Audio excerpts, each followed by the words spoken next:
ଓହୋ ଆମେ ବୁଝିଲୁ ମୁଁ ବାଟରେ ଆସୁଥିଲି 500 ଟଙ୍କା ପଡିଥିଲା ଉଠେଇକି ନେଇ ଆସିଲୁ ନା? ଉଠେଇକି ଆଣିବି। ଆଜିକାଲି ଲୋକ କଣ କରୁଛନ୍ତି ଜାଣିଛୁ?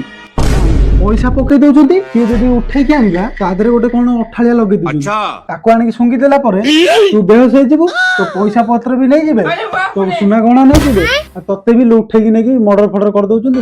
ତାକୁ ଟିକେ ମନା କର କି ସିଏ ନ ଉଠାଉ, ସେ ପ୍ରବଳ ଲୋଭୀ। ଟଙ୍କା ପଇସା ତ ଯିବ ଯିବ, ମୋ ସ୍ତ୍ରୀ ବି ପଳେଇବ। ଲେନୁ ତୁ ଆମର କୋଉଠି ପଇସା ପତ୍ର ଉଠେଇବୁ? ଯେତେ ଯାହା ପଡିଥାଉ, ଯେତେ ଖତରନାକ ବୁଦ୍ଧି ତାଙ୍କର।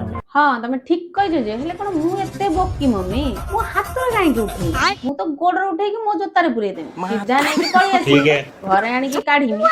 ଯଦି ହାତକୁ ଚିପଚିକା ନାଗିଲା କି ଅଠଳିଆ ନାଗିଲା, ଯଦି ମୁଁ ଶୁଙ୍ଘିଲି ସେନ୍ସଲେସ୍ ପଳେଇବ, ତମେ ପାଣି ପକେଇ ମତେ ଉଠେଇଦବ। ମୁଁ କାହିଁ ବାଟରେ ପଡିବି କାହିଁ ନା, ମୋଠୁ ନେବେ କାହିଁ ନା, ମତେ ନେବେ କାହିଁ? ମୁଁ କଣ ଏତେ ବୁଦ୍ଧି? ସେ ଖତରନାକ ବୁଦ୍ଧି ନା, ମୁଁ ବା ତାଠୁ ଖତରନାକ ବୁଦ୍ଧି। 500 ଟଙ୍କା ଛାଡ଼ିଦେବି। ଆରେ ବାପୁ, ତୁ ଫୋନ କରି ତାଠୁ ଟିକେ ବୁଝି ନେଇ ପାଇଲୁ, 5 ଟଙ୍କା ଛାଡି ଦେଇ ପଳେଇ ଆଇଲୁ।